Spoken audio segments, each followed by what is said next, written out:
Alors aujourd'hui, on va s'attaquer à une idée vraiment fascinante. Et si la réussite, au fond, ne dépendait pas que du talent qu'on a à la naissance, mais plutôt de notre état d'esprit. C'est vraiment le cœur du concept de la mentalité de croissance, une théorie qui a complètement changé notre façon de voir le succès. Voilà notre feuille de route. On va d'abord décortiquer les deux mentalités qui nous guident, ensuite on va plonger dans la science qui explique tout ça, après on verra comment l'échec peut devenir une force, on parlera du fameux grit, et puis, le plus important, comment on peut mettre tout ça en pratique dans nos vies. La question a l'air simple, hein, mais la réponse est super profonde. Est-ce qu'on naît avec des limites déjà fixées par nos gènes, ou est-ce que ce sont nos expériences, nos efforts qui nous sculptent? C'est vraiment la question centrale de tout ce qu'on va voir ensemble. Allez, on plonge dedans. Commençons par la base. Ces deux grandes visions du monde qui peuvent littéralement façonner nos vies. Ce qu'on croit de nos propres capacités, eh bien, ce n'est pas juste une petite pensée qui passe, c'est une force incroyablement puissante. Selon les recherches de Carol Dweck, cette croyance fondamentale, notre état d'esprit, va déterminer notre façon d'aborder les défis, l'effort et au final, tout notre parcours. Et là, le fossé entre les deux est énorme. D'un côté, on a la mentalité fixe. C'est la croyance que notre intelligence, nos talents sont gravés dans le marbre. Du coup, face à un obstacle, la réaction, c'est de se protéger, d'éviter l'échec à tout prix, parce qu'il serait la preuve d'une incapacité. Et de l'autre côté, la mentalité de croissance, qui voit les capacités comme quelque chose de malléable. Là, un défi, c'est pas une menace, c'est une occasion d'apprendre. Et l'effort, c'est n'est plus une honte, c'est le moteur du progrès. Et cette citation, elle résume tout parfaitement. La perspective change complètement. Le succès ou l'échec, ça devient secondaire. La vraie question, c'est est-ce qu'on choisit d'apprendre? Ceux qui ont peur de ne pas avoir l'air intelligent vont éviter les défis. Et ils deviennent, comme le dit Barber, des non-apprenants. Bon, maintenant, accrochez-vous, on passe à la science derrière tout ça. Parce que ce n'est pas juste une belle idée psychologie positive, non, c'est de la pure biologie. Le concept clé, le voici, la neuroplasticité. L'idée, aujourd'hui totalement prouvée, que notre cerveau est incroyablement adaptable. Il n'est pas figé à la naissance, il se réorganise, se transforme en permanence en fonction de ce qu'on vit, de ce qu'on apprend. Alors, concrètement, comment ça marche? Eh bien, chaque fois qu'on fait un effort, qu'on apprend un truc nouveau, ça crée ou ça renforce des connexions entre nos neurones. Et avec la pratique, ces connexions se recouvrent d'une gaine, la myéline. C'est un peu comme si on isolait un câble électrique, ça permet au signal de voyager beaucoup, beaucoup plus vite. En clair, plus on s'entraîne, plus notre cerveau devient physiquement performant. Et pour le coup, on a des preuves assez spectaculaires. Prenez les chauffeurs de taxi de Londres. Pour avoir leur licence, ils doivent mémoriser un plan de la ville qui est d'une complexité folle. Des études ont montré que leur hippocampe, la zone du cerveau liée à la mémoire, est physiquement plus gros que la moyenne. L'entraînement intensif a littéralement changé la structure de leur cerveau. Incroyable, non? Alors, si notre cerveau est si malléable, comment est-ce que ces deux mentalités gèrent l'une des expériences les plus universelles et finalement les plus importantes, l'échec?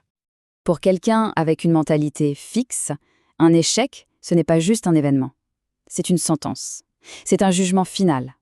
L'histoire du grand chef Bernard Loiseau est terrible. Son restaurant avait 3 étoiles. La simple rumeur qu'il risquait d'en perdre une seule l'a complètement anéanti. Il a mis fin à ses jours, écrasé non pas par un échec réel, mais par la simple peur de cet échec. Maintenant, mettons ça en face d'une autre histoire, complètement différente, celle de Michael Jordan, que beaucoup considèrent comme le plus grand basketteur de tous les temps. Et pourtant, au lycée, il a été viré de l'équipe principale, un échec total. Mais le plus important, ce n'est pas la déception, aussi grande soit-elle, c'est ce qui s'est passé après. Cette déception n'a pas défini qui il était. Au contraire, elle est devenue son moteur. L'échec lui a envoyé un signal. Il faut travailler encore plus dur. C'est l'essence même de la mentalité de croissance en action. Et ce qui est fou, c'est que la science vient confirmer tout ça. Les recherches de Joe Boller à Stanford montrent que quand on fait une erreur, notre cerveau s'active d'une façon très particulière. En fait, se tromper, lutter, ce n'est pas un signe de faiblesse, c'est le signe que le cerveau est en train de forger de nouvelles connexions. Les erreurs, c'est littéralement le carburant de l'apprentissage. Et justement, cette capacité à tenir bon face aux difficultés, ça nous amène à un concept super important et très lié, le grit. Le grit, c'est un concept développé par la psychologue Angela Dwarfors. En gros, c'est un mélange de passion et de persévérance, mais sur le très long terme. Ce n'est pas le talent, ce n'est pas la chance. C'est cette ténacité qui permet de garder le cap, année après année, malgré les obstacles, malgré les moments où on a l'impression de stagner. En fait, le GRT repose sur 4 piliers. Ça commence avec l'intérêt, la passion, qui est le moteur de tout.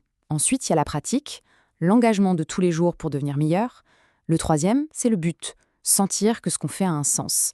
Et enfin, l'espoir, cette conviction si typique de la mentalité de croissance, que nos efforts finiront par payer et peuvent changer notre avenir. Ok, tout ça c'est bien beau, mais concrètement, on fait comment pour cultiver cet état d'esprit? Allez, on passe à des stratégies concrètes. Carol Dweck elle-même propose un plan d'action en 4 étapes. La première, c'est de reconnaître et d'accepter cette petite voix de la mentalité fixe qu'on a tous en nous, sans juger. Ensuite, on apprend à repérer ce qui la déclenche. La troisième étape est géniale, on lui donne un nom. Ça permet de mettre de la distance, de comprendre que cette voix, ce n'est pas nous. Et enfin, on dialogue avec ce persona, on le rassure et on lui explique pourquoi on choisit une autre voie, celle de la croissance. L'auteur Lewis Howes propose une autre technique très puissante, faire attention à notre dialogue intérieur. On a tous un critique intérieur, cette voix qui nous juge, qui se base sur la peur. L'objectif, c'est de développer consciemment un coach intérieur. Une voix qui, elle, nous soutient, nous encourage à apprendre de nos erreurs plutôt que de nous en vouloir. Finalement, le message au cœur de tout ça est incroyablement optimiste. Notre mentalité, ce n'est pas un trait de caractère qu'on ne peut pas changer. C'est plutôt une paire de lunettes à travers laquelle on choisit de regarder le monde. C'est la décision consciente de voir un obstacle non pas comme un mur infranchissable, mais comme une marche pour aller plus haut. Et pour finir, cette phrase de Jo Boller résume tout à la perfection. Il ne s'agit pas de dire qu'on a tous les mêmes facilités au départ, mais il s'agit de reconnaître que le point de départ ne décide pas de la destination. On est tous capables de grandir, de progresser. Et tout ça, ça nous laisse avec une question assez vertigineuse. Si la science nous montre que notre cerveau peut changer et que notre état d'esprit peut transformer nos échecs en leçons, alors où sont les vraies limites de notre potentiel? Qu'est-ce qui nous est vraiment possible de devenir?